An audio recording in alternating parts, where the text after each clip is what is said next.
Começa agora o Meia Pantufa. Bom dia, boa tarde, boa noite, boa madrugada, pessoal! Todo mundo com os fones de ouvido que tá começando o seu Meia Pantufa. Toda terça às 5 da tarde no seu player favorito. Eu sou Luiz Leão e tenho aqui do meu lado o meu amigo Gustavo Azevedo, como sempre. Bom dia, tarde, noite, madrugada, Gusta. E aí, assistidores e assistidoras de filmes e séries. E também, como sempre, o meu amigo Lucas Abreu. Bom dia, tarde, noite, madrugada, Lucas. E aí, cinéfilos e cinéfilas do Meia Pantufa? Ok, enquanto o Gusta vai lendo, eu vou fazendo aqui uma trilha de fundo enquanto ele vai falando. Huka tchaka, huka, huka, huka tchaka. Vai, põe no repeat aí, igual aqueles... igual aquelas coisinhas do Ed Sheeran. Olha, eu vou falar assim, a gente não vai mentir não, mas 2022 e o começo de 2023 da Marvel foram bem decepcionantes aqui pro Meia Pantufa, tá, gente? Os filmes e séries vieram enlatados, os diretores eram bons, mas sempre eram derrotados pelos produtores repetindo as ideias de sempre. Sem falar nos diversos relatos de pressão abusiva sobre os artistas de efeitos visuais que fizeram com que Thor, Doutor Estranho, She-Hulk, Miss Marvel e Homem-Formiga tivessem uma recepção morna até mesmo entre os fãs mais fiéis do estúdio, o que nunca foi o caso por aqui. E é no meio desse cenário que entram James Gunn e os Guardiões da Galáxia. Na sua última produção pela Marvel, agora que assumiu a chefia do selo DC, na Warner, Gunn traz o terceiro filme do sucesso mais improvável dos últimos tempos. Depois de ter sido demitido pelo estúdio, recontratado graças à pressão do elenco, será que o diretor conseguiu encerrar sua trilogia de forma satisfatória? Será que Guardiões da Galáxia Volume 3 vai finalmente botar a Marvel de novo nos trilhos? Ou a gente só tá vendo mais do mesmo? Antes de começar, um aviso. Você já tá seguindo a gente no seu agregador favorito? Aproveita que o episódio tá no início e clica lá em seguir. É rapidinho e você se torna o primeiro a saber sempre que o Meia Pantufa tiver conteúdo novo. E tem outra coisa bem importante. Se o seu agregador de podcast tem um sistema de avaliação, dá uma notinha boa aí para o Meia Pantufa. Geralmente é um sistema de estrelas, logo no começo do seu feed. Basta clicar no podcast e avaliar. Quanto mais avaliações boas, mais os agregadores distribuem o Meia para as pessoas interessadas. E agora você também pode participar diretamente do podcast. Se você estiver ouvindo a gente pelo Spotify, é só abrir o episódio e responder a enquete da semana. Qual o seu filme solo favorito da Marvel? Solo, viu? Ah, não tem Vingadores nas opções. Filme solo. A gente colocou 4 opções. Seria Guardiões da Galáxia Volume 1, Capitão América 2, Soldado Invernal, Homem de Ferro ou algum outro. É só um clique rapidinho e a sua resposta vai ficar publicada no episódio. Mas chega de enrolação e bora começar. Vem com a gente falar sobre Guardiões da Galáxia Volume 3 no Meia Opinião.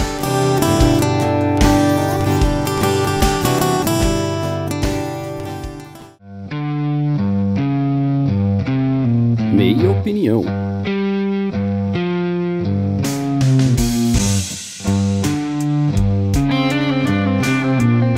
Olha, a gente geralmente dá spoiler aqui porque a gente não é muito as cricas do spoiler, não. Eu, particularmente, não acho que você saber de pontos específicos da trama atrapalha a sua experiência. Eu acho que você pode ficar sabendo que acontece coisa X ou Y e ficar tudo bem. Eu sou anti-spoiler. Eu sou totalmente... Tá bom, beleza. Mas, como é filme de bonequinho, vamos avisar que a gente vai ter spoiler aqui no filme Guardiões da Galáxia Volume 3, ok? Então, se você ainda não assistiu e é do tipo de pessoa que se importa demais com spoiler, pausa o episódio, vai lá no cinema assistir. Depois, quando você tiver assistido, você volta aqui, porque a gente quer comentar bastante.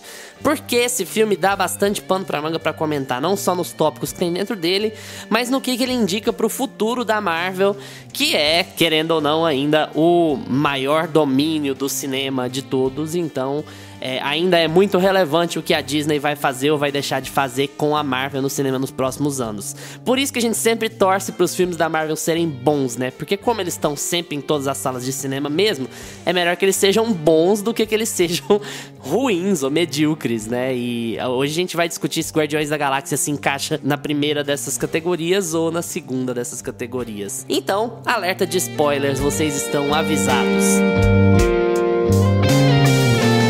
E aí, Gustavo Azevedo, começa aí, manda bronca. Guardiões da Galáxia 3. Finalmente a Marvel acerta depois de Ultimato ou tá no mesmo caldo? Ou você nem concorda com essa afirmação? Você é um grande fã de Thor, Amor e Trovão e acha que é um puta filme bem escrito, bem atuado e bem feito? Spoiler, ele acha. Spoiler, eu acho. Não, na verdade, assim, outra coisa que era legal a gente falar também, sempre que a gente fala de Marvel, DC, enfim, todos esses multiversos aí que estão sendo criados dos super-heróis, é que eu acho que nenhum de nós temos conhecimento dos cânones, dos personagens, assim, a gente não é tão viciado nos quadrinhos e a gente não sabe qual é a importância, sabe, do Peter Quill pro novo personagem que tá entrando no filme e a relevância, sabe, daquilo, do impacto na história 4, 5, 6 pra frente. Então, a gente, como podcasters de cinema e séries, a gente vai avaliar os filmes, e aqui a gente tá avaliando Guardiões da Galáxia 3, volume 3, pelo filme que ele é e pelo fim de trilogia que ele é, né? Eu acho que eu já vou vir com um comentário mala aqui. O filme tem obrigação de se bastar. O filme não pode ser ruim. O filme é ruim porque você não sabe o que o Peter Quill faz daqui a 3 eras. Não. Se o filme é ruim, o filme é ruim. Não importa se o quadrinho é bom ou se o quadrinho é melhor adaptado ou se daqui a 3 quadrinhos aquilo vai ter relevância. O filme tem que se valer em si, ou pelo menos tem que se valer com relação aos que vêm antes dele, né? Guardiões da Galáxia 3 tem que ser comparável ao 2 e ao 1 e por si só, senão... não, véio, o filme não é que o filme é uma bosta, é porque você não sabe que na edição 203 o Peter Quill vira de costas. Nada a ver, né? Sim, nada a ver. E, enfim, falando tudo isso, eu venho aqui, declarar meu amor a Guardiões da Galáxia, volume 1, volume 2 e volume 3.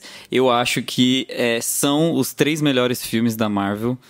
Eu gosto muito dessa trilogia. Eu achei muito respeitoso como eles encerraram uma trilogia que há tanto tempo cativou muito o público. É uma das turmas ali, das turminhas da Marvel que todo mundo tem muito apreço porque é muito espirituoso, né? É muito divertido, é muito engraçado, é leve. E eu acho que aí tá o ponto do porquê eu gostei e porquê eu gosto tanto de Guardiões da Galáxia. É leve e eles não se levam a sério. E super-herói pra mim tem que ser assim, sabe? É o meu jeito de avaliar todo esse universo de super-herói. A gente sabe que já tem alguns outros conteúdos aí, The Boys, tem até Kick-Ass, que é até antes um pouco desse surto de marvelização, assim, que é um pouco essa coisa de não levar tanto a sério o cara vestido de capa, o cara vestido de super-herói ali, né? Porque ele é um super-herói e tudo mais. Então eu gosto muito dessa pegada mais leve. Tanto é que até os filmes lá da DC, eu prefiro os mais leves. Eu gosto do Shazam 1, por exemplo, que é um filme mais bobão. Então, dentro da Marvel também, eu gostava muito do Homem-Formiga, que é um herói assim que... Ele é uma formiga, né? Então... Mas eu acho que... não tem muito o que falar. Brilhante definição. Né? Ele, não tem muito o que levar a sério. Você que faz sinopse pra Netflix? Pro IMDb também. Então... eu acho que é um pouco disso. Guardiões da Galáxia tem essa leveza que eu gosto tanto nos filmes de super-herói e fechou muito com chave de ouro pra mim. Eu tenho meus apontamentos negativos e não são poucos. Eu tenho várias coisas pra falar assim, que eu não gostei, que eu achei que era irrelevante, que eu achei que tem tempo demais de tela, uma coisa ou outra, mas no saldo geral, eu acho que a palavra que resume esse Guardiões Volume 3 é respeito pela obra, pelos personagens, pelos fãs. Por mais que a gente tenha alguns problemas, alguns deslizes, é uma trilogia que encerrou bonita, assim, sabe? A gente ficou com bastante coração cheio depois que sai do cinema. Eu até expandiria o que você disse. Eu não diria respeito pelos fãs, não. Porque respeito pelos fãs, os filmes bosta do ano passado também tinham. Eu acho que é respeito pelo público em geral. Você pode não dar mínima pra Marvel e entrar no cinema pra ver Guardiões da Galáxia 3 e ter uma boa experiência. Então, depois eu entro mais em detalhes. Eu tô cheio de chavão do Twitter pra esse filme hoje, porque eu acho que tem umas coisas muito legais sendo comentadas. Porque, enfim, a crítica voltou a gostar da Marvel, né? E eu acho que o que é mais legal, só pegando uma ponta, eu vou deixar o Lucas comentar antes de mim, mas só pegando uma ponta no que você falou, Gusta, eu acho legal nesse filme é que ele é o primeiro filme desde Ultimato em que é possível debater alguma coisa, entende? É isso que você falou de não ter gostado de várias coisas nele, é uma coisa que eu compartilho contigo, mas esse é o primeiro filme desde Ultimato que dá margem pra isso, que dá margem pra gente falar, eu gostei pra caramba disso, eu não gostei nada disso, eu acho que isso aqui foi menos, acho que isso aqui foi mais. A gente tá vindo de uma série de enlatados absurdos, assim, faz de qualquer jeito, quem escreveu foi um robô, ou então deram metade do tempo necessário para fazer um bom roteiro para os roteiristas e menos da metade do tempo para o CG, sabe? E aí sai o que saiu ali. Então, eu acho que esse filme é diferente de todos os da leva pós-Ultimato aqui. É o melhor filme da Marvel dos últimos 2 anos pra mim, ainda que eu acho que isso não queira dizer muita coisa, assim. O filme tem vários problemas pelo caminho, mas depois eu comento mais sobre isso. Quero saber do Lucas. E aí, Lucas, o que você achou de Guardiões 3? Eu adorei o filme. Eu achei esse filme sensacional. Eu também estava bem decepcionado aí com essa leva de filmes da Marvel. A gente veio comentando isso aqui, né? Em todos os episódios, que a gente não fez episódios sobre todos eles, desde o Ultimato, mas alguns deles. E a gente vinha, né, não só a gente, mas o público em geral, a crítica, os fãs, todo mundo estava bem decepcionado já com a falta de qualidade que estava tendo, e não só no roteiro, né, que já era visível há um tempo, mas até no CG e em tudo mais. Enfim, eles perderam a mão bonito ali. Mas eles têm James Gunn e não tem mais, né? Agora eu não sei mais o que eles vão fazer. Eles tinham. Eles tinham o James Gunn, que a concorrência já viu e já pegou. E, cara, pra mim esse filme aqui tem muito a mão do James Gunn ainda. É um filme de estúdio, é um filme de produtor, é um filme da Marvel, mas tem muito a mão do James Gunn, assim. E acho que a gente ainda vai entrar um pouco mais a fundo quando a gente for falar do filme, sobre até que ponto vai a liberdade que a Marvel dá para os diretores. Mas eu sinto muito que, né, apesar de eu sentir a fórmula da Marvel, de sentir que é um filme da Marvel, óbvio, mas eu sinto muito a mão do diretor nesse filme também. E, cara, pra mim, quase tudo nesse filme funciona, é uma coisinha ou outra ali. E foi muito bom sair de cinema com essa sensação de ir assistir um filme leve, um filme divertido, um filme que ele funciona como comédia, ele funciona nos dramas dos personagens que estão ali inseridos, ele emociona. Tem tudo que você vai esperando assistir em Guardiões da Galáxia, pra quem já viu os outros dois, pra quem nem precisa ter visto todos os filmes da Marvel, pra quem já viu os outros 2 Guardiões da Galáxia, pra quem queria ir ver um filme divertido no cinema, tanto pra quem esperava alguma coisa quanto pra quem não esperava nada, o filme vai entreter, vai cumprir essa função bonita aí.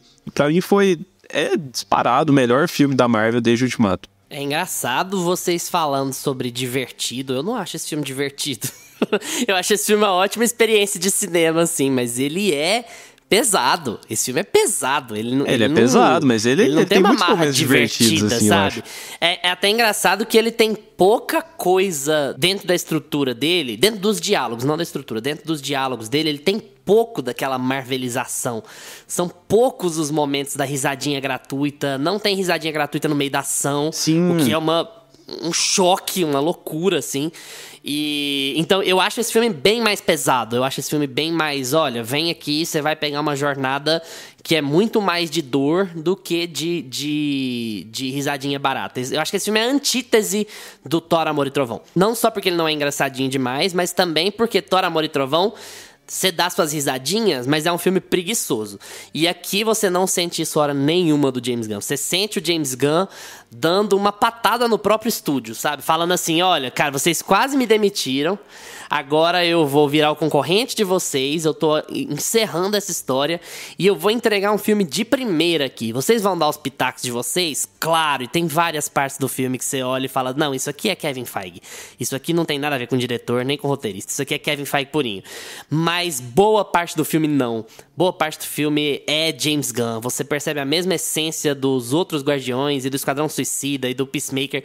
Tudo lá, sabe? O jeito do James Gunn contar a história. E só a introdução desse filme, gente, ela já é melhor do que o que tem sido feito pela Marvel pós-Ultimato. Total. E eu falo isso não no quesito de, assiste só a introdução e vai embora do cinema. Lógico que não. Mas assim, eu até queria que essa ideia fosse minha, mas infelizmente não é. Eu vi no Twitter e eu não consigo lembrar quem falou, mas eu tenho que replicar aqui no podcast. Guardiões da Galáxia é o primeiro filme da Marvel desde Ultimato que você tem a percepção que foi feito por um ser humano. Que você tem um texto que você sabe que foi escrito por uma pessoa, que você tem câmera que foi colocada por uma pessoa, você tem angulação colocada por uma pessoa, você tem cena de ação dirigida por uma pessoa, você tem os pontos emocionais do filme claramente conduzidos por uma pessoa, sabe? Não é uma máquina de fazer bolo, sabe? Você bate lá e pronto, você joga os ingredientes, bate e vai ficar tudo igual. Você percebe que o filme tem diretor e que o filme tem roteirista. Isso é mais do que boa parte do que a Marvel tem feito nos últimos anos, assim, nos últimos meses. E é isso que é o principal. E por isso que eu falei assim, o melhor filme da Marvel desde Ultimato, mas não quer dizer muita coisa. Não tô falando que o filme é ruim, eu tô falando que o padrão tava tão baixo e medíocre, digamos assim. E a palavra medíocre não é uma merda. A palavra medíocre quer dizer na média. Faz tudo na média aí que vai todo mundo engolir. E aí, depois de 1 ano e meio muito improdutivos, eu acredito que alguém na Marvel percebeu, olha, o pessoal não vai engolir, não. Homem-Formiga foi muito mal, as séries foram muito mal. E já começavam conversas por aí, mesmo entre os fanáticos malucos marveletes, de que a era do cinema de heróis talvez estivesse acabando, sabe? Então, Guardiões vem aí como um ponto absolutamente fora da curva e talvez não seja indicativo de nada, né? Porque o James Gunn tá saindo. Então, assim, o cara que fez esse filme não vai estar mais na indústria da Marvel. E aí a Marvel vai se direcionar pro lado de Guardiões ou pro lado de Homem-Formiga 3? O que eles vão fazer? Cara, é interessante você ter mencionado o Taika aí, o Thor, Amor e Trovão, porque eu saí do cinema pensando, cara, o James Gunn é tudo que o Taika queria ser. É tudo. Inclusive, o filme é sobre experimentos em animais. E o Taika Waititi ficou famoso por fazer um curta de experimentos em animais, em que ele dubla um coelho que é testado, que apanha e não sei o que. Até nisso, tipo assim, é o James Gunn pegando na mão do Taika e fala assim, olha como é que faz, Taika, vem cá, senta aqui, assiste e tal, pega, faz as notinhas, traz o post-it, traz o seu iPad pra sessão e aprende como é que faz, sabe? O James Gunn, você sente a história muito mais fluida com o James Gunn aqui. Ele sabe pegar esses personagens, beleza, vou pegar esses personagens aqui que ninguém conhecia, eles são ridículos, tem um monte de coisa absurda e ridícula acontecendo aqui, e nós vamos abraçar isso e vamos embora. Tem uma cena, cara, nesse filme, que é todo mundo andando em direção à câmera, em câmera lenta, tocando um rockzão anos 80. Na mão do Taika isso ficaria tão brega, mas tão brega. Na mão do James Gunn... Como ficou, né? Porque ele tinha uma cena exatamente assim no Amor e Trovão. É como o Gustavo falou, né? Ele abraça essa leveza, né? Ele abraça o ridículo e fala, vambora, vamos ser ridículo mesmo. Mas é aquela coisa do ridículo, do cartoon. Essa cena especificamente, né? É o ridículo do cartoon. Qual cena? É uma cena deles em câmera lenta, andando em direção à câmera. Com todos eles em... aquele... Ah, tá. Sempre tem, né? Eles todos andando em direção à câmera. Mas assim, é o que eu falei como o Taika fez aquela cena tocando, eu acho, não sei se é Sweet Child O' Mine ou Welcome to the Jungle, que é com as crianças e tal. E aí você vê, e a cena é feia, e aí você pega a cena do corredor, já do final do filme, e a cena é bonita. É um rockão também, lógico, é no mesmo padrão, mas ela é bonita porque ela é bem executada. Maravilhosa. Porque ela é bem feita. É a diferença entre o filme preguiçoso e o filme cuidadoso. E é nisso que Guardiões da Galáxia 3 se destaca dos outros filmes da Marvel. Sabe, é um filme de muito mais qualidade, porque é um filme em que você percebe a tensão de seres humanos pra fazer. E você percebe que em vários momentos a voz do diretor fala mais do que a do produtor. Quando é que isso acontece na Marvel? Quase nunca. Geralmente a Marvel deixa o primeiro ato pro diretor fazer as gracinhas dele lá. É assim com Sanheim. É assim com Ryan Coogler também. No Pantera Negra 2, você sente que o primeiro ato é do diretor. E o resto é da Marvel. Eu até comentei isso no episódio que a gente fez. No Multiverso da Loucura é assim. E aqui no Guardiões, não. Aqui você tem vários momentos de produtor, mas eles estão enfiados no meio do filme. Você pega a boa parte do filme e você sente que esse filme foi dirigido por alguém. Esse filme foi escrito por alguém, dirigido por alguém, sabe? O filme tem assinatura. Eu acho que é isso que é legal. O que a Marvel diz que pretendia fazer, trazendo o Sanheim, trazendo a Chloe Zhao, trazendo o Taika, colocando mais filme na mão do Ryan Coogler, era colocar a assinatura de bons diretores nos filmes deles para fazer os filmes serem bem avaliados pela crítica também. Agora que a gente tem o cinema todo, agora a gente quer a crítica também. Mas, na verdade, esses caras não tinham autonomia nenhuma pra fazer os filmes deles. Era, você faz sua gracinha aqui num pedacinho, mas quem manda na história é o cânone, é o plano de 10 anos e não sei o quê. E isso deixou os filmes todos sem alma. Como o James Gunn tá saindo e a história dele, e ele voltou por cima da carne seca porque ele foi demitido e voltou, ele chega com uma autoridade que ninguém mais dentro da Marvel tem, porque ele não tem responsabilidade nenhuma de se manter no cânone, já que ele não vai ficar mais lá. Ele tá chegando por cima da carne seca porque ele tá voltando depois de ter sido demitido, porque pressionaram pra ele voltar pro filme. Então ele podia tudo. E na medida que ele podia tudo, ele consegue entregar um filme que tem assinatura, que é o que a Marvel diz que quer dos outros, mas não pratica. Definitivamente. Eu acho que esse filme também tem um detalhe, que é o seguinte: a gente tá tão impressionado com ele e a gente tá rasgando o verbo, falando bem dele aqui há 20 minutos, mas a gente também precisa falar que ele não é um filme tão excepcional assim. Ele é só um filme muito bem dirigido, e ele é um filme que, dentro das limitações que a Marvel impôs para os diretores, como o Luiz está falando, ele é um filme que sai um pouco da caixa. Ele é um filme que sai um pouco das estruturas que o próprio estúdio delimitou para os diretores que contratam. É porque a gente tem que avaliar a Marvel dentro da Marvel, dentro né? da A gente Marvel. não avalia Então, a Marvel com relação a outros filmes.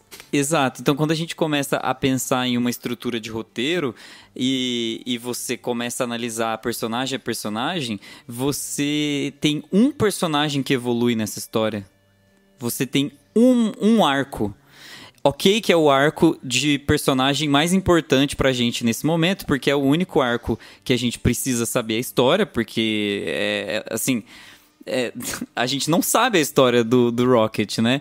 Então, era a história que a gente estava mais curioso para saber, a gente queria ver esse background, a gente queria conhecer mais a infância do Rocket, por que ele é chamado de Rocket, por que ele tem essas habilidades, por que ele é ou não é um guaxinim, sabe? Essas coisinhas assim legais que a gente queria saber no filme todo, são explicadas dentro do arco dele, que é levado para frente, que, enfim, vai até o cabo, assim, né? Eles conseguem fazer um show com a história do Rocket. É incrível como eles começam explicando, assim, como o conflito nasce desde as primeiras cenas ali, até o desenvolvimento do personagem e a conclusão narrativa dele. Isso, assim, eu acho o arco dele muito bem construído. Só que se você parar pra ver, todo o resto, todo o background, os personagens secundários, as estratagemas ali que são feitas nos arredores, elas são muito rasas, elas são muito... Eu acho que às vezes até desonestas com a gente, principalmente o núcleo do Peter Quill com a Gamora, né? E eu acho desonesto, eu acho muito chato, assim, falei de respeito e agora eu falo de desrespeito. Muda, Brasil. Porque em determinado momento você fala, cara, essa personagem não era pra estar aí. Então isso é muito cara de estúdio, muito coisa assim. Colocaram a atriz pra gente ter esse saudosismo, só que ela não faz nada, ela não tem nenhuma... Ela não representa nada pra aqueles personagens, a não ser um sofrimento que não precisava ter, porque o Peter Quill já tinha o sofrimento do Rocket, que é o melhor amigo dele de equipe. Então, são algumas forçações ali que você vê que pende um pouco mais pro estúdio e que não precisava estar no roteiro, e aí você começa a ver as falhas e como Guardiões da Galáxia 3 quase desmorona, sabe? Ele tá muito... falhas, mas eu acho que essa eu não concordo contigo. Eu acho que tem...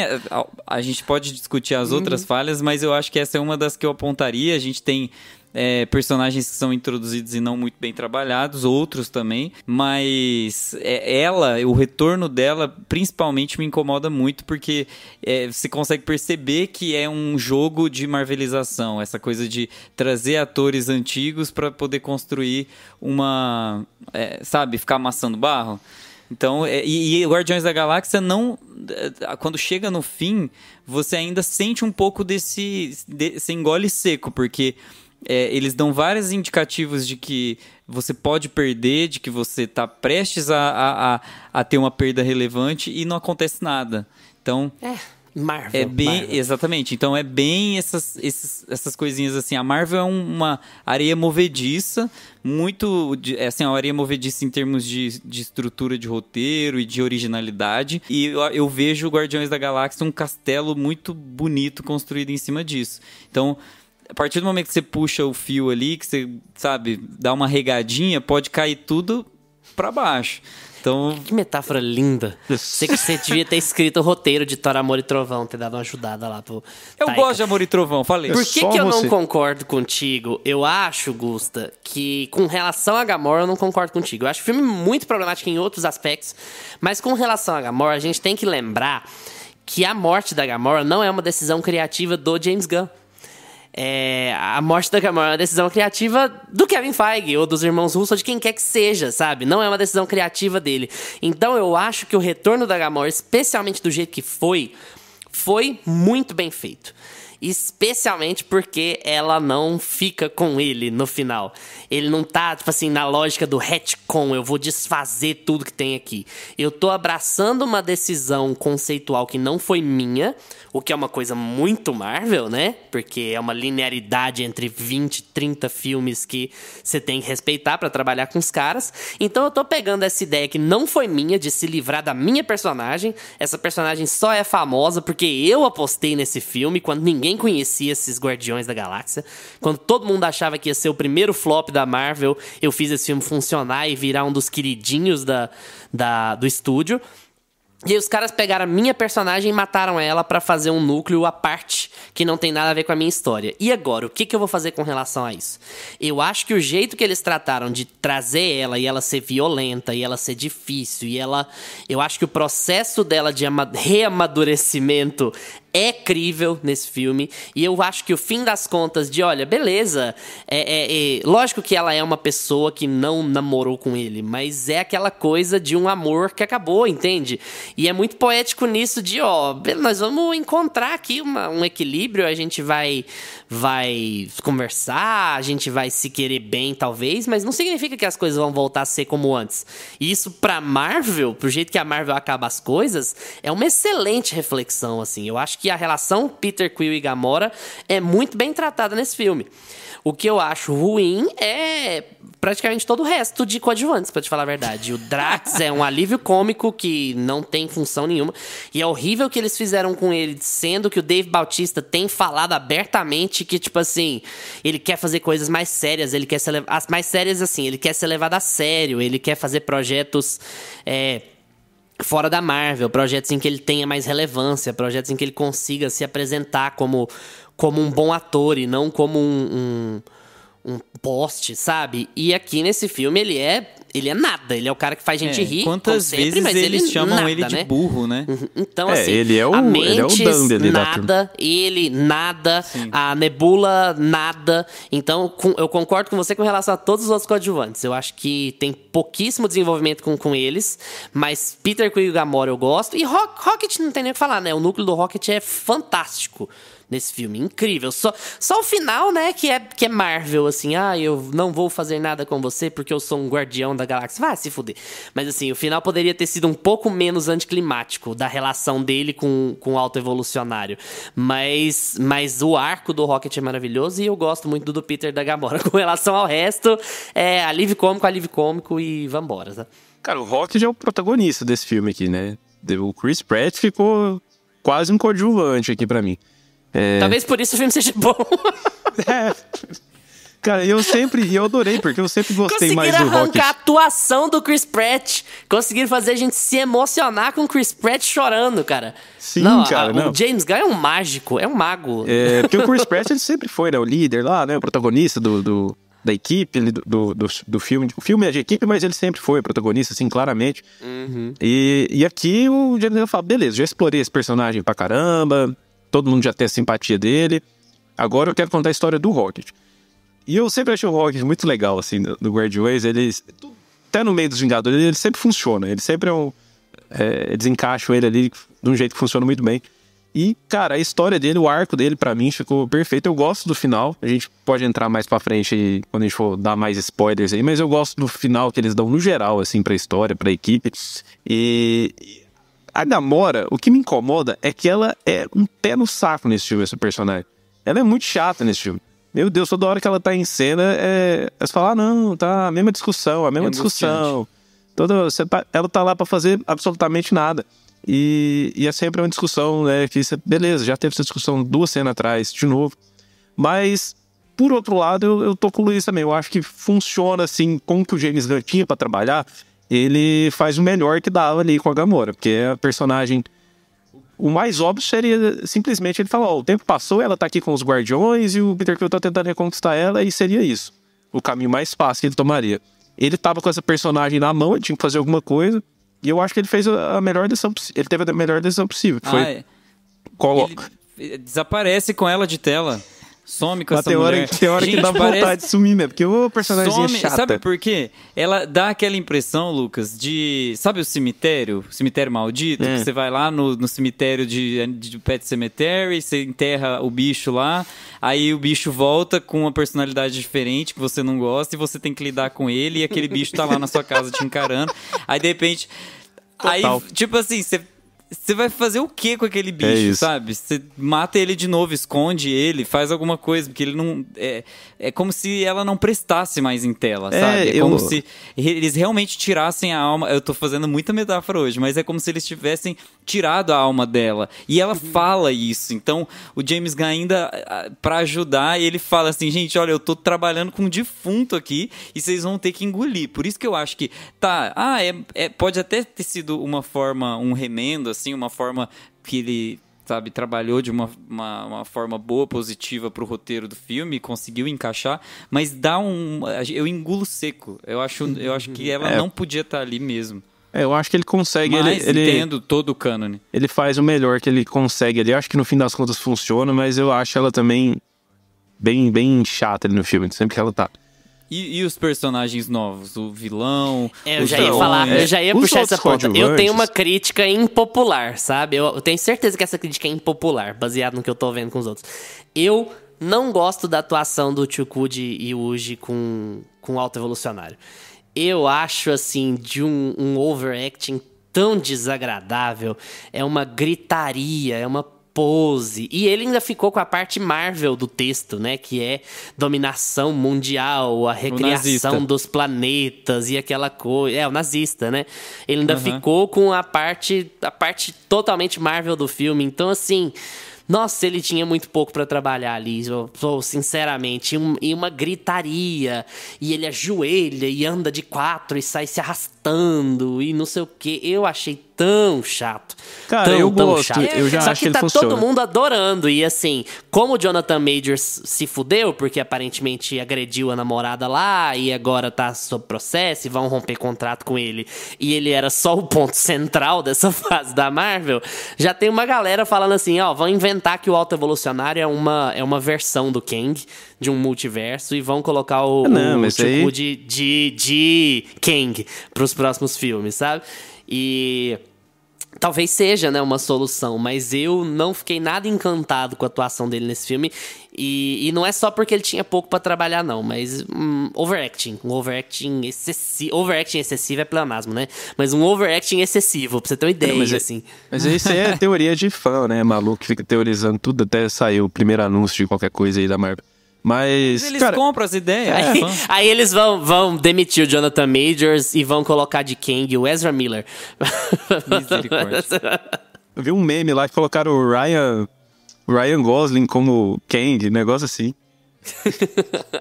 Cara, mas eu gosto do vilão. Eu acho que é porque eu já vou pros filmes da Marvel, assim, eu sei que não vai ter... Vacinado. Não, eu sei que não vai ter, assim... Não é filme de atuação. Não é filme pra ficar analisando a atuação, assim. Se eles entregarem os personagens que a gente já conhece há muitos anos ali e te convencer com aqueles personagens ali, é o que a gente vai ter. Os filmes da Marvel, dá pra gente sentir essa diferença.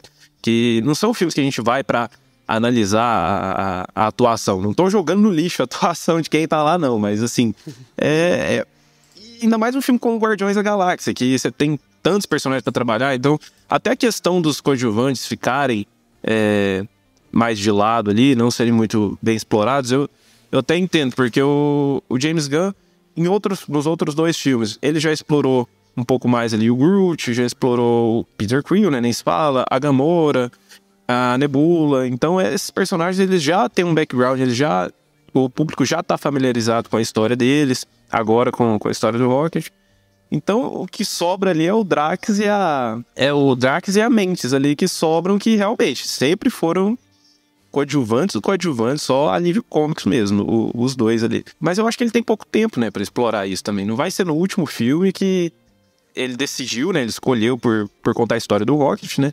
Acho que não vai ser no último filme que ele vai conseguir, né, contar a história de mais 3 personagens ao mesmo tempo. Mas não é bem a questão de explorar os personagens, Lucas.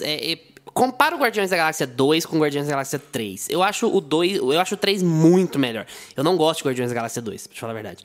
Mas, se você compara o Drax no Guardiões da Galáxia 2 e no 3, ele é um personagem muito melhor no 2. E ele continua sendo alívio cômico, ele continua sendo o engraçado que fala as melhores coisas. Eu só acho que ele cai pra um texto muito banal aqui, sabe? Ele fica absolutamente sem função narrativa no filme. Sabe, quando o Gustavo fala muito isso, quando você vê o cara sair do ponto A pro ponto B, olha, fique aqui na nave cuidando do Rocket, você já sabe que ele vai sair de lá, e que ele vai sair de lá sem motivo, e que ele vai sair de lá só pra poder espalhar os Guardiões, pra ter um no meio do caminho, o outro numa nave e o outro na outra nave, pra você ter 3 núcleos pra acompanhar. Então assim, você vê que o cara não tem razão de ser ali, sabe? Tem uma cena que foi feita pra todo mundo achar bonitinho, que tá Nebula, Mantis, o Drax, eu acho que só os 3, com aqueles monstros gigantescos lá, né? Você pensa, porra, vai ter uma puta cena de ação agora. E nem é. E é tipo assim, não, olha, eles são amigos aqui, beleza, e aí rompe a porta, e é isso aí mesmo, assim, sabe? Então...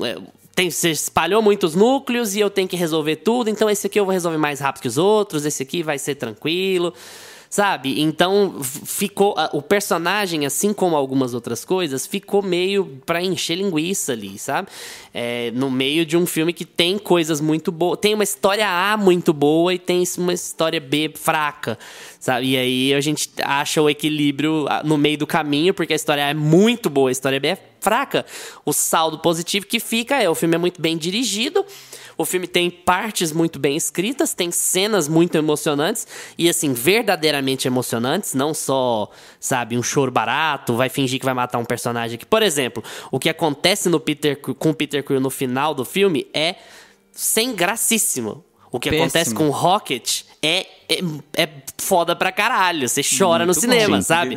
Então, assim, você tem 2 pontos emocionantes, 2 pontos que são feitos pra ser emocionantes no filme, mas um tem contexto, um é bem escrito, bem dirigido, bem montado, e o outro é emoçãozinha, o cheap thrill, né? Emoçãozinha barata da Marvel, do produtor da Marvel pra colocar no filme. E você ter essas duas coisas num mesmo filme mostra o quanto deve ser insuportável trabalhar pra Marvel.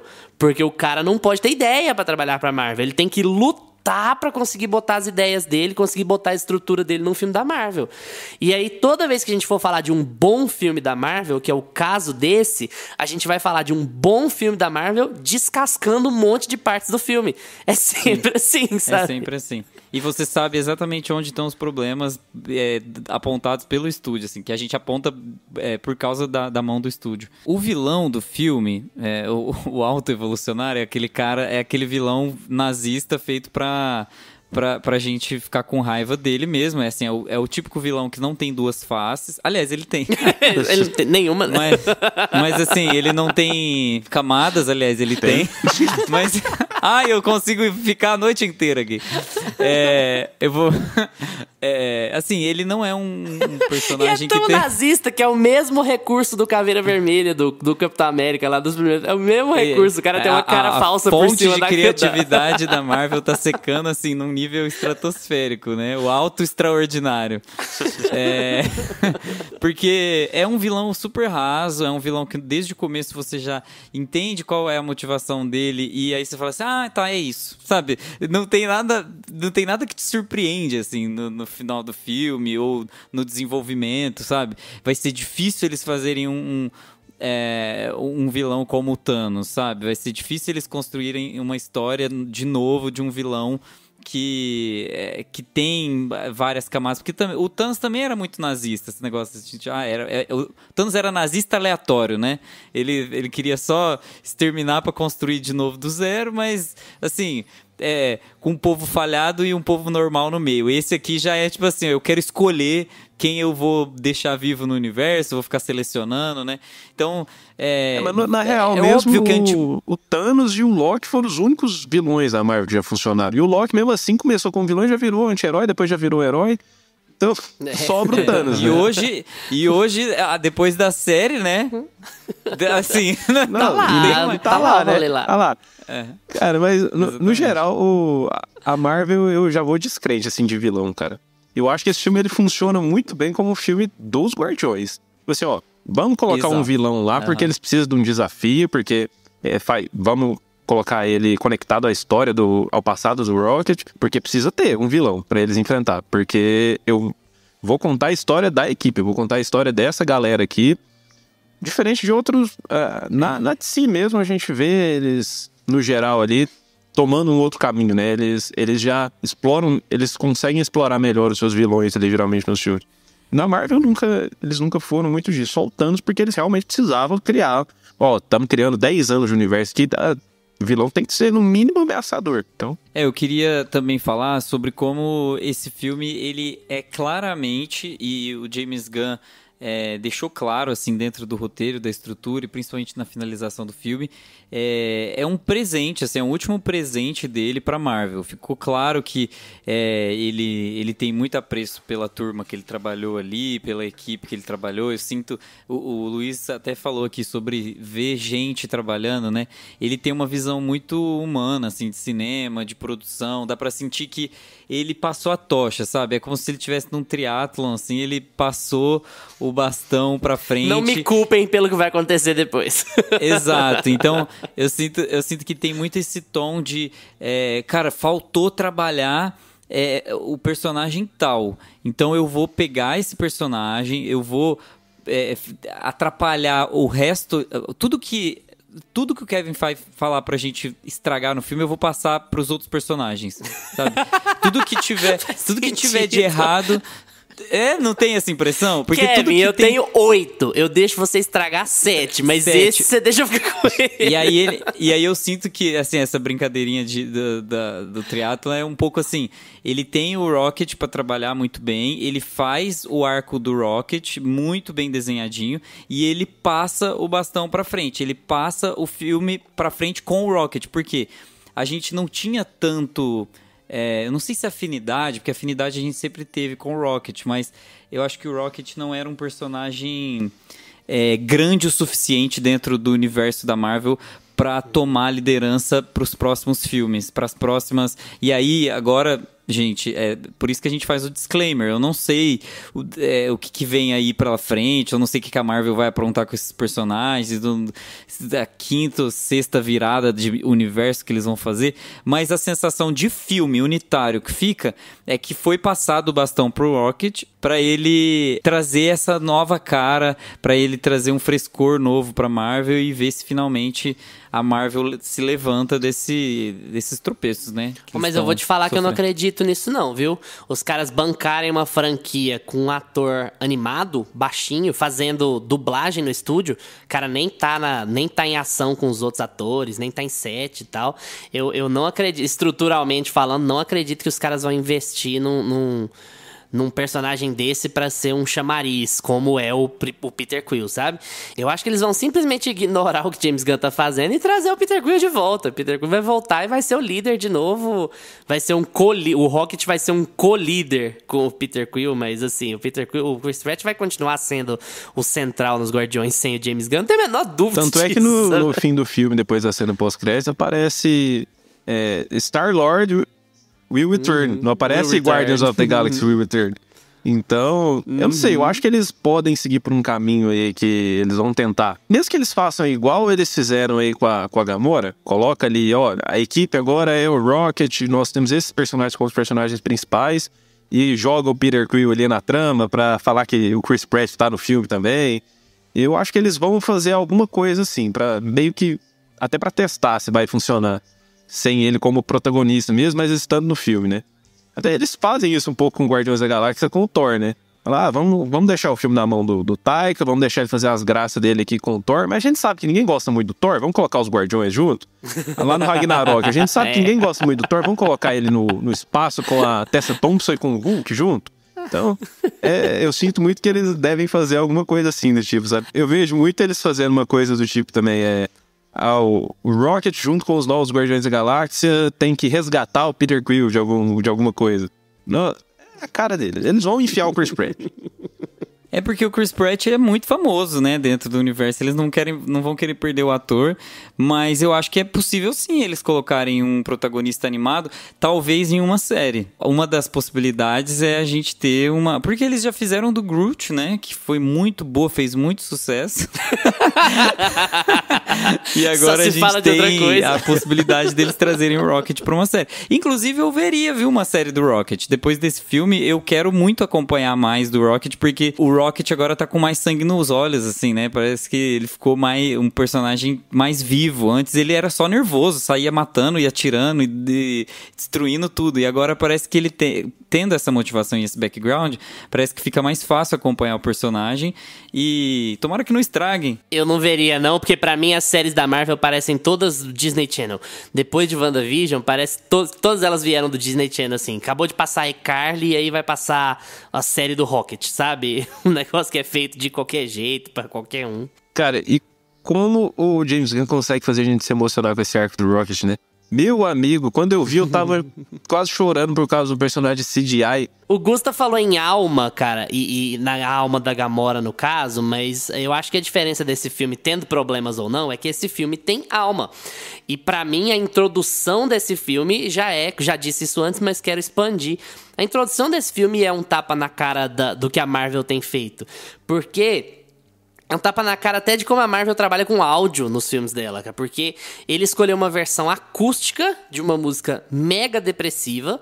E é uma música que no original ela pega pesada, ela entra banda, bateria e a guitarra no drive e ela fica forte e tal, não sei o que. Ele escolheu uma versão acústica que simplesmente não embala. Ela não tem aquela característica, sabe, cinemática de agora vai entrar uma orquestra e agora vai entrar uma bateria e um guitarrão. Ela é um voz e violão. Cara, ele começou um filme da Marvel fazendo um shot longo, animado ali de um guaxinim, com a música tocada em voz e violão, e simplesmente não entra outro instrumento, e quando a cena acaba, quando a música acaba, sabe? Pros padrões do que a gente tá acostumado a ver na Marvel, é muito ousado. É virar e falar assim, eu vou fazer esse filme pra vocês, mas depois de tudo que aconteceu, eu tenho cacife pra fazer 70% dele do meu jeito. É lógico que eu vou ceder, porque eu tenho que ceder, porque a gente não trabalha com vocês sem ceder, mas 70% do filme vai ser meu, tá?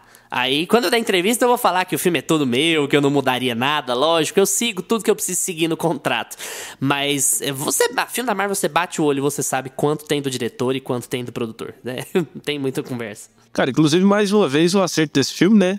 É a trilha sonora. E eu acho engraçado esse lance dele começar o filme com Creep, porque Creep é aquela música de sofrimento mais clichê de todas, que todo mundo parou de usar por ser clichê, só que todo mundo parou de usar há muito tempo e agora dá pra usar de novo e funciona. É bem essa pegada. Eu queria falar também sobre, além da trilha sonora, que tá...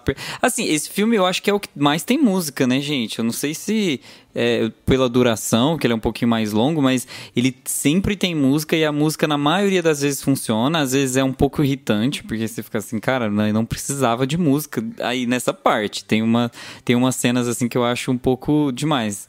Uma transição de um lugar pro outro, assim, que fica um pouco over. Mas, assim, por ser muito boa, a gente fica feliz.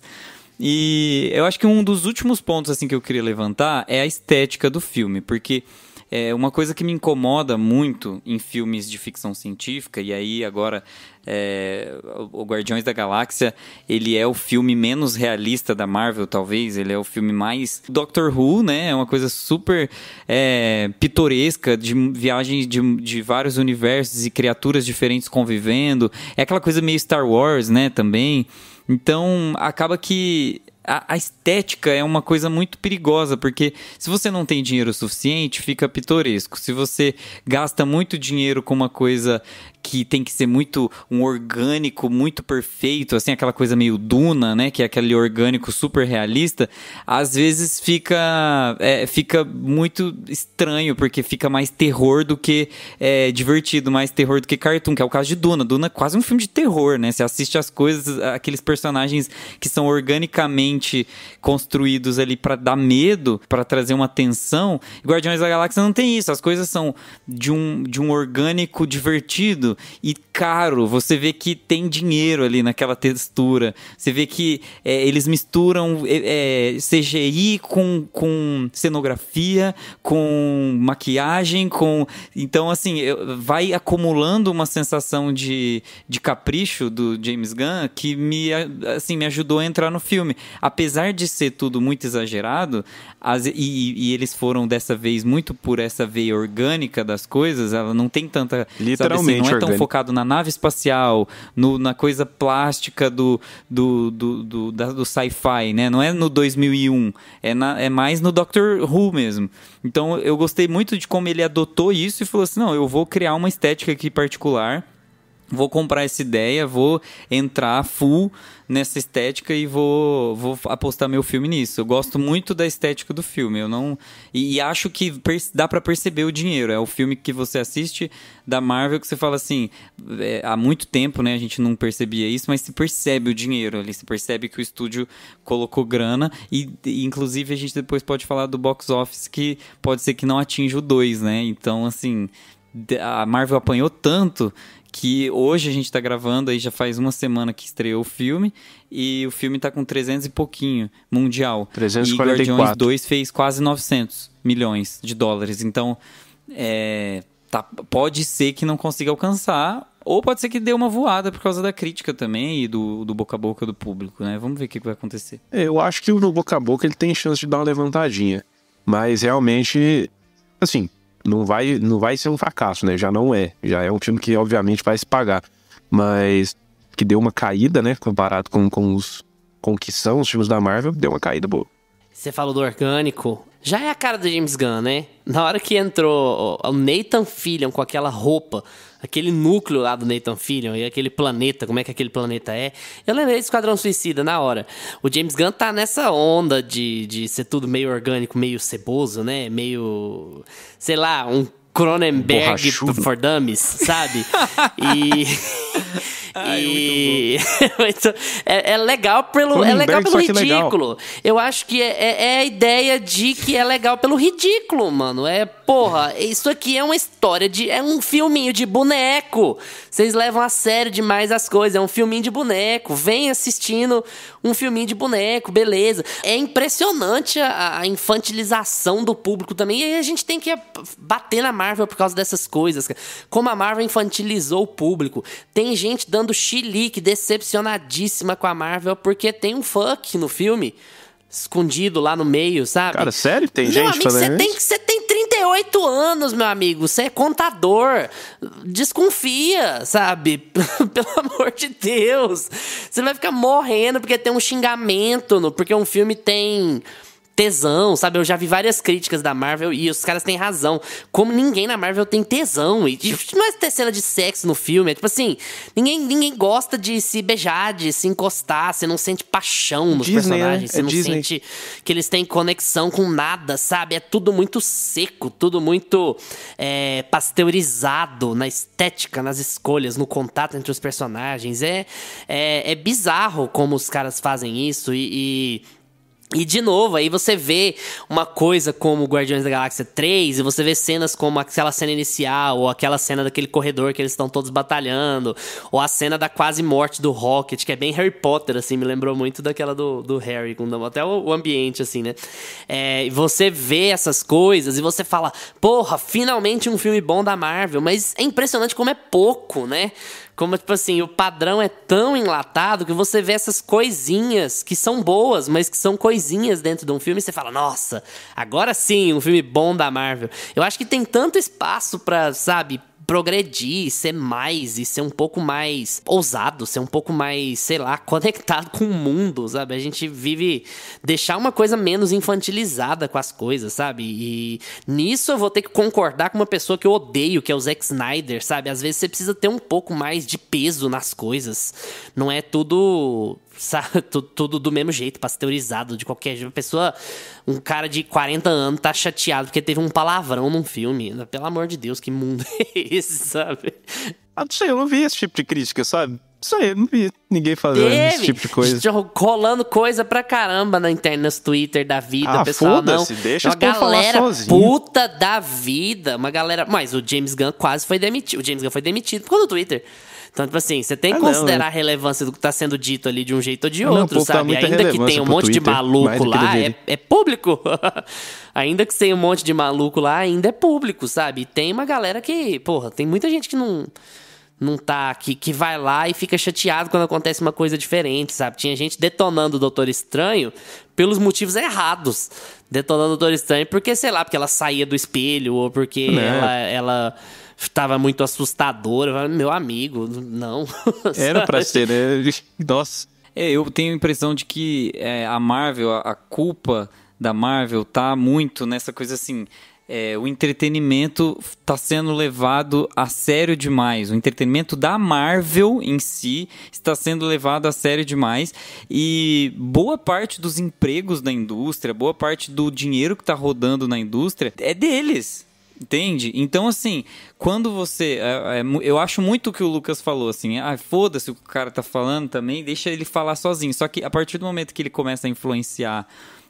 as outras pessoas e uma pessoa vai influenciando a outra e isso vai gerando baixa de receita para determinados filmes que tem o dinheiro investido para alavancar tal diretor e tal ator e tal, tudo isso vai virando uma escada e vai escalonando para um nível de as decisões vão ser tomadas a partir desses malucos que estão falando. Então cara, é muito bizarro como a gente chega nesses níveis assim de percepção de internet, de fandom, porque o fandom da Marvel é muito sinistro de fanático mesmo. Inclusive sobre fandom, assistam Swarm. Olha a minha ponta aqui, ninguém sabia que eu ia deixar. Assistam Swarm na Amazon Prime, que fala sobre fandom e o problema de você ser viciado em numa coisa que... numa indústria de entretenimento que está colocando dinheiro ali especificamente para te deixar viciado e para te fazer comprar boneco e para te entuchar bolacha traquinas com o licenciamento da Marvel, entendeu? Então, assim, é uma coisa que é importante vocês terem noção. Aqueles que agora começam a professar, é importante vocês terem noção. É importante vocês olharem as obras, é importante a gente, né? Óbvio que a gente já fez o nosso disclaimer, olhar as obras como elas são, assim, sabe? Ter mais leveza com relação a esses filmes da Marvel. É muito menos importante, sabe? Do que as pessoas começaram a dizer por aí. Então, relaxa, cara. Cara, é isso. E é muito mais legal isso do James Gunn. Por que o James Gunn faz sucesso com essas coisas? E por que o Lucas, por exemplo, não gostou do Esquadrão Suicida, mas por que a gente gostou, sabe? Porque o James Gunn liga o foda-se. É tipo assim, eu tenho plena consciência de que eu tô fazendo um filme de boneco. E às vezes ele tem que ser mais ridículo mesmo. Ele não tem que ser Christopher Nolan o tempo inteiro. Você tem que entender que é um maluco de sunga que tá aqui mesmo. O cara tá com uma armadura dourada andando pela rua. É óbvio que é ridículo. Então, assim, abraça o ridículo às vezes, não é? Você não vive num mundo em que os Vingadores existem, sabe? Você tá indo no cinema ver uma experiência. Nem tudo precisa ser verossímil, não precisa ser crível, não precisa ser próximo de você pra ser bom. Às vezes tem que ser tosco pra ser bom. Às vezes tem que ser palhaçada pra ser bom.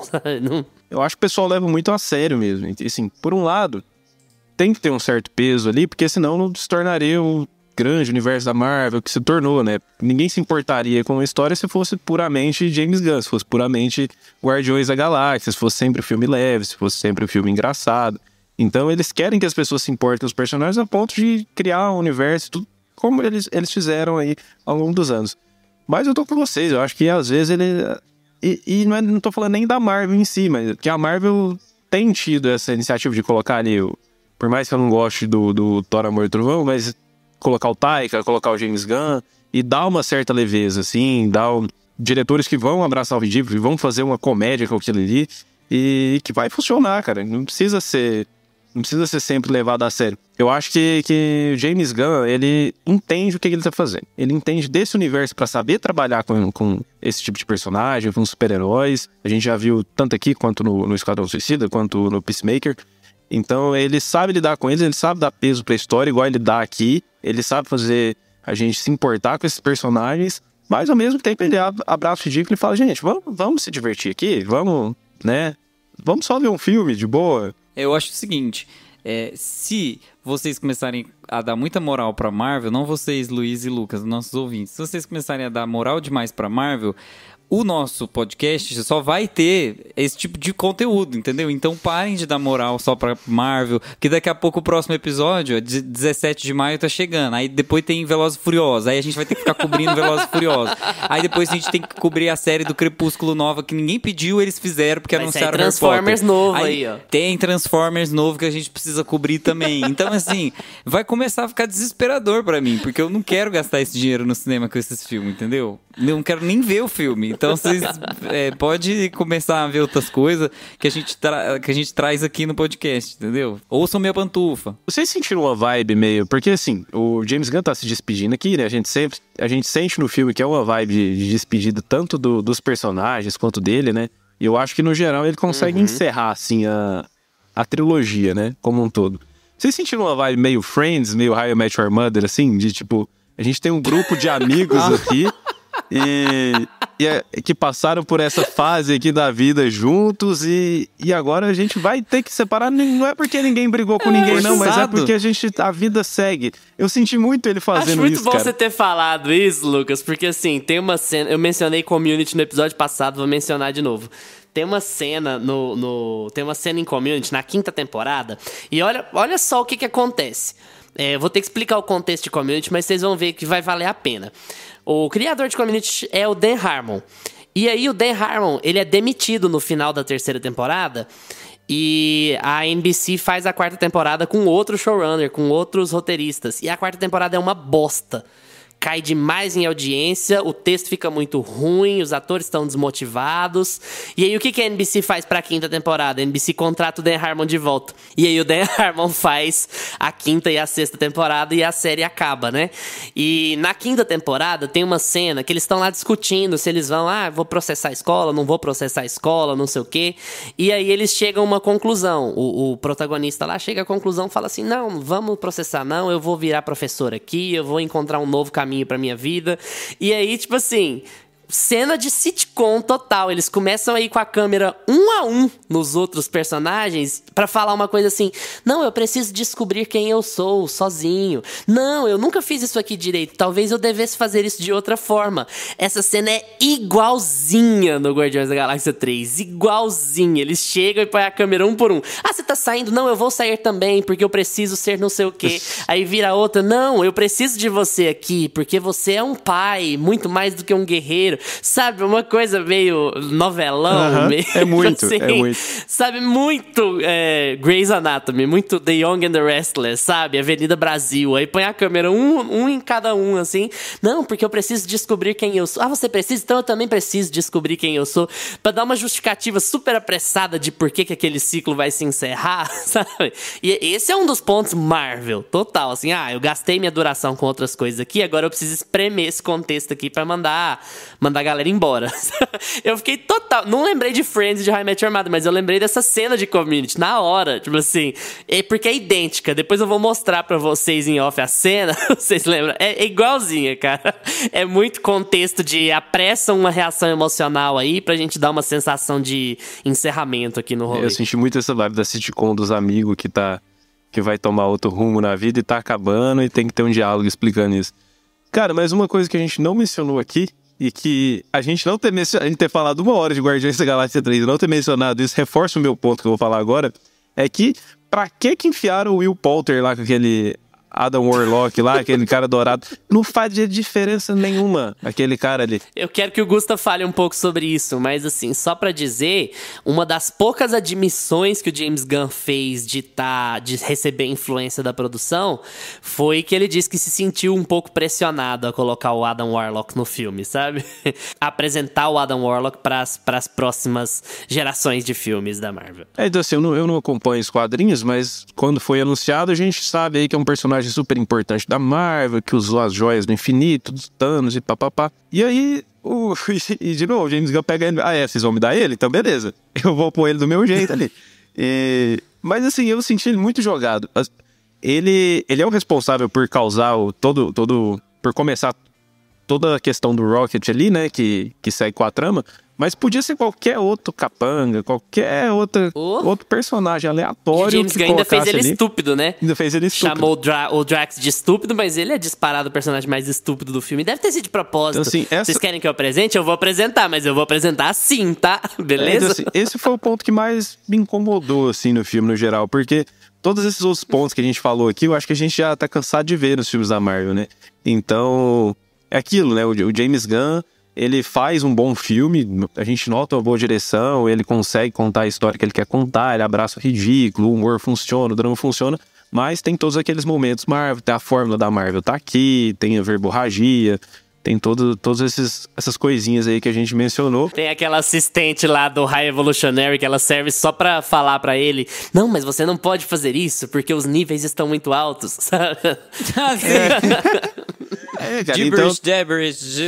então isso tá tudo ali. Ponto que eu fiquei meio assim foi essa inserção da Adam Warlock. Falei, cara, ficou gastando tempo de tela, inserindo um personagem novo que não serviu pra nada, não vai pra canto nenhum. Porque claramente o Kevin Feige quis. O Warlock, inclusive esse personagem eu sei um pouquinho do background, porque me contaram, mas parece que ele não tinha esse tom engraçadinho mesmo, burro, dummy. E parece ser um pouco o peixe do James Gunn mesmo, porque dizem que ele é um dos personagens mais importantes, ele luta contra o Thanos e ele é feito de ouro maciço e ele tem uma importância, o Lucas falou, né, ele tem uma importância super grande para o universo e para o desenvolvimento dos próximos acontecimentos da Marvel e tudo mais, e ele é muito desinteressante. Ele é assim, nem o humor dele eu acho que funciona, porque como a gente já tem o Drax, eu acho que a gente perde um pouco dessa referência, assim, quando vai pra ele e ele é burrão também, você perde a referência, você fala assim, nossa, mas assim, não é possível que todo mundo é burro aqui, né? Você fica aquela coisa assim meio, não, ele não pode ser tão burro assim. Como a mãe dele me lembra alguém, menina, aquela personagem me lembra alguém de Euforia, a menina da Euforia. Que isso, amiga? Elizabeth Debicki. É a Diana do The Crown da quinta temporada. A Diana do The Crown, ela parece muito a menina do Euforia. Eu fiquei, agora que tá tudo relacionado. Nossa, é ela mesma, toda dourada.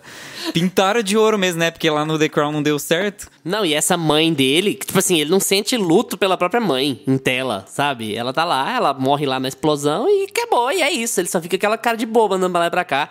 Ele nem faz um comentário sobre ela morrer, nem faz um... jogado de qualquer jeito, assim, qualquer jeito mesmo. Não, esse foi muito jogado. Acho que ele e a Gamora foram os que mais me incomodaram, assim, de estar em cena. Em relação à conclusão do filme, assim, porque ele vai caminhando pro final e vai tendo aquele encerramento do filme da Marvel de sempre, né? Mas eu acho que o James Gunn, ele consegue entregar isso, assim, da melhor maneira possível, porque eu acho que tanto se ele tivesse tomado agora...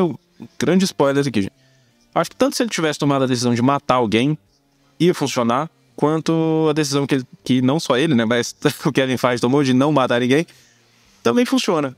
Nas mãos dele ali, funciona bem. Porque com o Rocket, por exemplo, chega alguns momentos do filme que a gente fala, beleza, talvez ele tenha coragem, né, por ser o último filme, ser um personagem CGI, que a Marvel pode trazer de volta com alguma desculpa pela frente, talvez ele tenha coragem de matar. Não, eu concordo, só não precisava daquele fake-out lá, é absolutamente desnecessário aquele fake-out lá com o Peter Quill, é só isso, não precisava nem ter feito aquilo, aí chega no momento do Peter Quill ali, e eu gostei desse momento, cara, porque ninguém tava esperando aquilo, todo mundo tá focado no Rocket, o Rocket viveu, E aí ele fala, beleza, agora nós temos vamos encerrar o contrato do Chris Pratt aqui.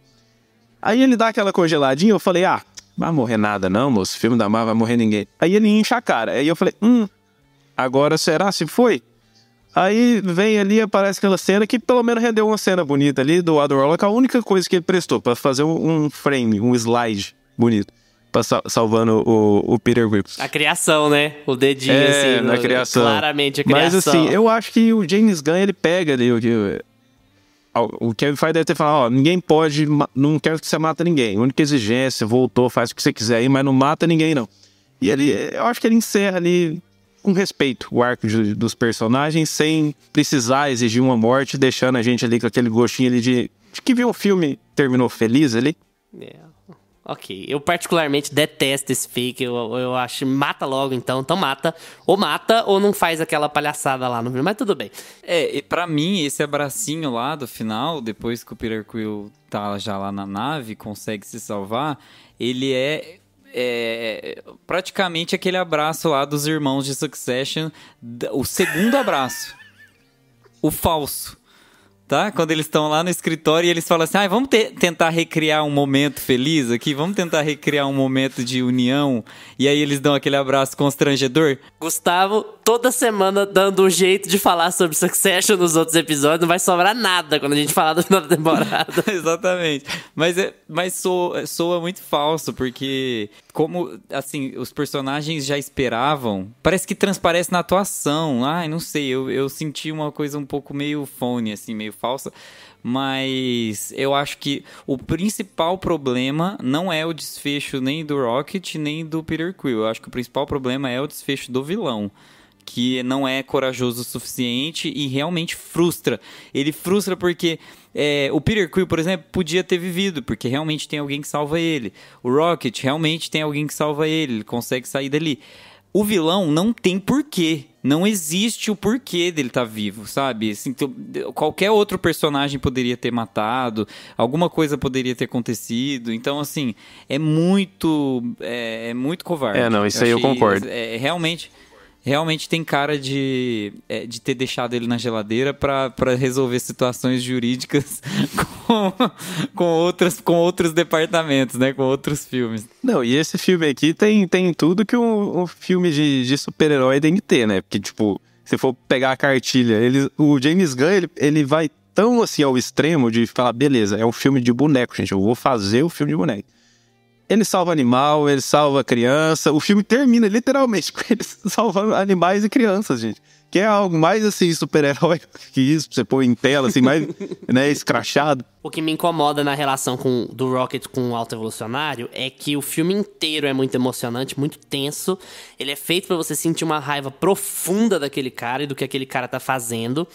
E eu tava vendo até um vídeo outro dia falando sobre boa escrita e má escrita. E um dos exemplos que eles dão de má escrita é o comeback ruim.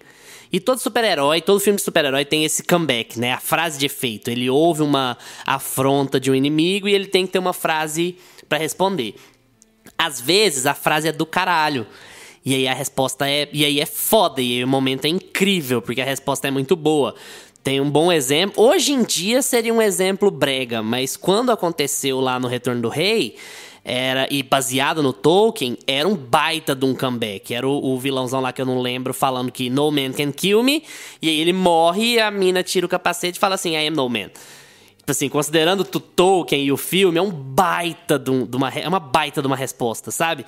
E aí tudo de pesado, de emocionalmente foda que o Rocket passou na mão daquele filho da puta. E aí, na hora que chega, na hora de finalizar, eu até entendo ele não matar o cara, mas na hora de finalizar, a resposta final que ele tem é tipo assim, eu não vou te matar porque eu sou um guardião da galáxia.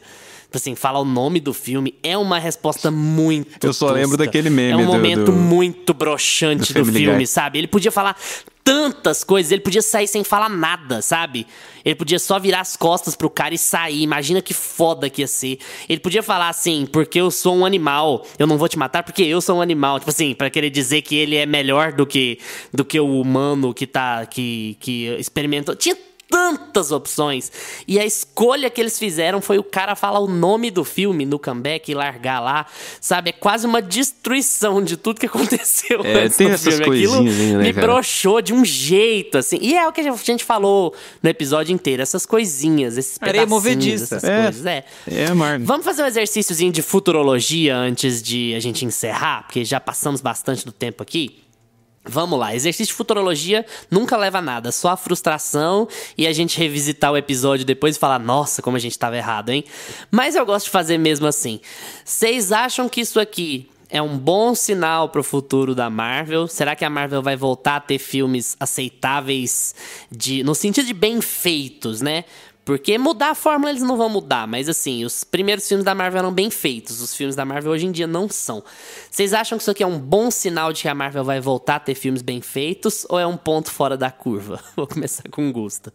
Eu acho que não é um bom sinal. Eu acho que, na verdade, é um sinal de que a gente não vai ter mais castelinhos construídos nessa areia movediça. Eu acho que daqui pra frente é só coisa de papel e corda, e cobre e latão e vai tudo afundar. Porque eu tenho a sensação de que eles vão apelar muito pro nostálgico e eles vão tentar forçar muito a barra com relação às participações especiais dentro das obras que não são suficientemente conhecidas. Por isso que eu falei sobre eles emplacarem o Rocket como um próximo protagonista, um próximo grande protagonista da Marvel, porque você consegue fazer um protagonista ou ali um personagem que antes era só um cara meio louquinho, um alívio cômico, engraçadinho, agressivo, e agora você tem um arco construído para você puxar várias obras daquilo ali, você suga e você suga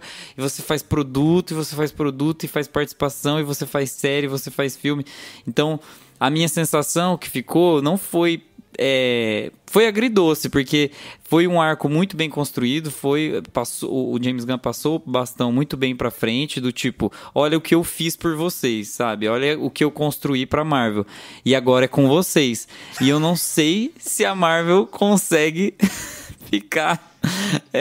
assim, com esse bastão tanto tempo aí pela frente, né?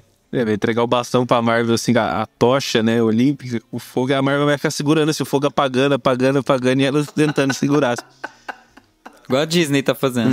Cara, mas eu também acho que é um ponto fora da curva, viu? Eu não tenho muitas esperanças aí, não. Eu já perdi as esperanças com os filmes da Marvel nessa última fase aí, já tem um tempo, e eu gosto bastante ali da primeira fase, até onde eles chegaram ali com Vingadores, que eles conseguiram encerrar tudo direitinho, mas eu acho que eles também estão com gosto. Eles estão apelando muito pra nostalgia, tudo indica que eles vão continuar nesse caminho. Vamos pôr uma participação especial e filmes que não vão se sustentar. A última coisa boa que eles tinham aí era o talento do James Gunn pra explorar, que agora foi pra concorrência, então não tem muita esperança não. Acho que eles vão continuar apelativos aí pra nostalgia. Vamos ver, né? Espero que não, né? Já que os filmes dele, eles ainda vão ter, sei lá, 2, 3 filmes por ano e são as maiores bilheterias aí do ano. Espero que voltem, pelo menos, fazer algo novo, né? Porque acho que já deu, né? Acho que o grande problema da Marvel é esse. Eles tinham uma fórmula que funcionou enquanto era novidade. Enquanto era, olha, a primeira vez que nós estamos juntando vários personagens diferentes que todo mundo acompanhou na infância e nós vamos reunir eles num grande evento. Beleza, era legal ali quando começou porque era novidade. Agora não é mais novidade e agora eles não têm mais tantos personagens com os quais as pessoas se importam. E eles não têm mais bons diretores que sabem trabalhar eles ali na equipe também. Então, eu acho que eles estão se perdendo tentando repetir uma coisa que já está muito desgastada, já está muito defasada e apelando para essas nostalgias baratas e fazer filme cheio de fanservice só.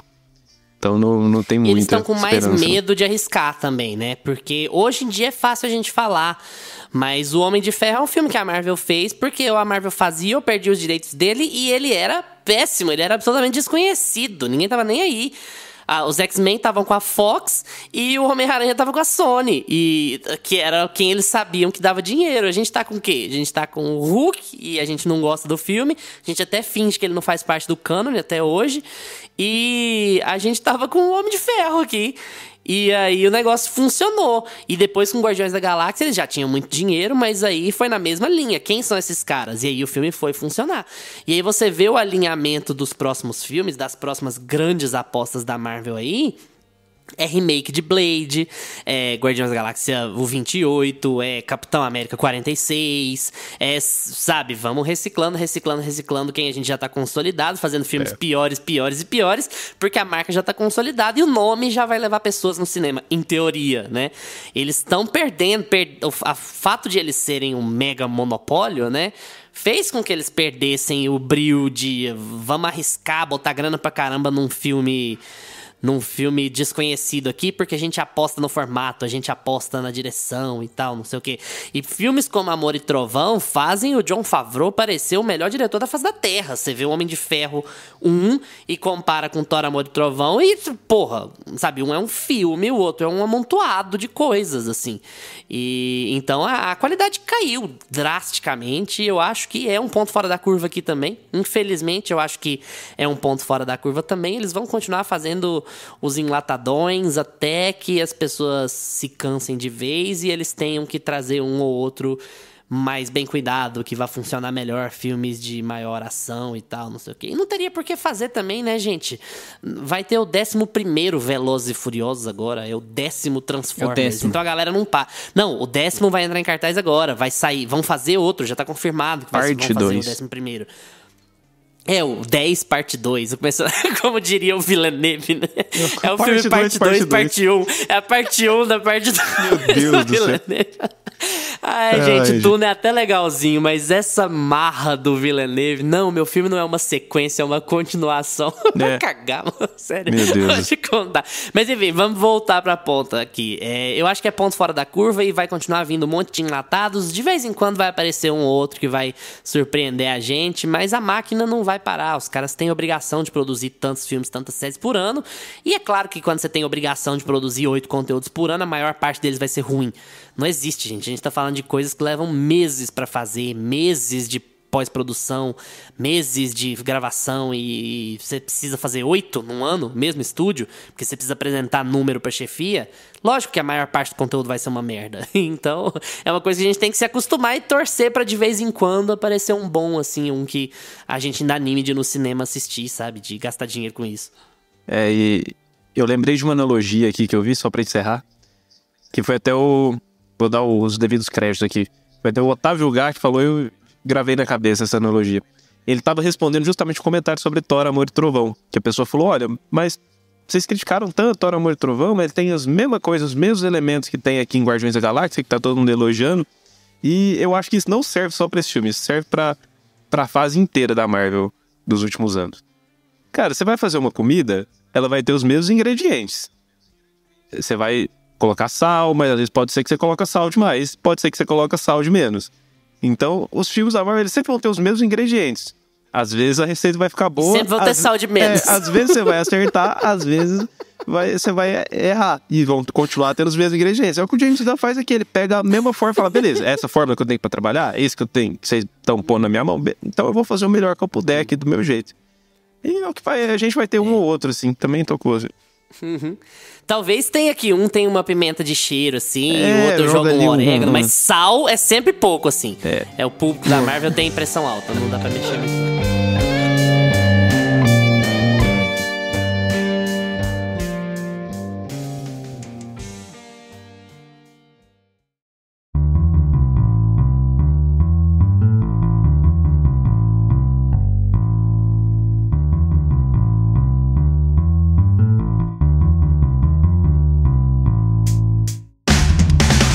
Com vocês, já assistiram Guardiões da Galáxia Volume 3? Gostaram? Qual o seu filme solo favorito da Marvel? Não se esquece de responder a nossa enquete aí no Spotify e vamos estender essa conversa lá no Instagram ou no Twitter, @meiapantufa. Valeu pela atenção de vocês. Tchau, Gusta. Tchau.